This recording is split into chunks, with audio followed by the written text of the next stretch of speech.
Hi buddies, இன்றைக்கி நம்ம பார்க்க போகிற வீடியோ வந்து ஸ்ட்ரோக் பற்றின ஒரு வீடியோ. இதோட அவேர்னஸ் வந்து தெரிஞ்சிருக்கணும். ஆப்வியஸ்லி இது எப்படி வருது அப்படின்னா, நம்ம ஹார்ட்லேருந்து இப்போ பிளட்டு வந்து மேலே போகுது. அப்போ இன்கேஸ் வந்து அங்கே பார்த்தீங்களா, அந்த டக்குன்னு அந்த இடத்துல பிளட் காட் ஆகுது அப்படிங்கிற பட்சத்தில் அதனால் பிளட் வந்து நம்மளால் மேலே போக முடியாது.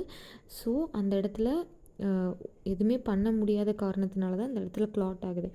இதே மாதிரி தான் பிளட் கிளாட் ஆகி அது பிரெயினுக்கு போகும்போது அந்த பிளட்டு வந்து கிளாட் ஆகி நம்மளால் திருப்பி பிரெயின்லேருந்து வர பிளட்னால வர முடியாது, ஏன்னா அங்கே கிளாட் இருக்கனால.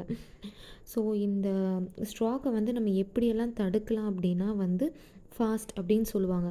ஒன்று வந்து ஃபேஸ் வந்து கோணலாக போகிறதோ, இல்லை சில நேரம் கை வந்து பிடிச்ச மாதிரி இருக்கும், நம்மளால் தூக்க முடியாமல் இருக்கும், ஒரு பேச்சில் ஒரு தெளிவு இல்லாமல் இருக்கும். இதெல்லாம் தான் வந்து ஸ்ட்ரோக்கோட மெயின் டிஸார்டர். ஸோ இந்த மாதிரி டைமில் வந்து இம்மிடியேட்டாக எமர்ஜென்சிக்கு வந்து நீங்கள் கால் பண்ணிடுங்க, ஹாஸ்பிட்டலுக்கு கால் பண்ணிடுங்க. ஏன்னா யாருக்கு ஸ்ட்ரோக் வந்து அந்த டைமில் வந்து மயக்க நிலைமையில தான் இருப்பாங்க. ஸோ இது வந்து ப்ரிகாப்ஷனாக பண்ணி மெயின் தடுக்கணுங்கிறத வந்து அதுக்கப்புறம் மயக்க வருது, இது எல்லாமே தான்.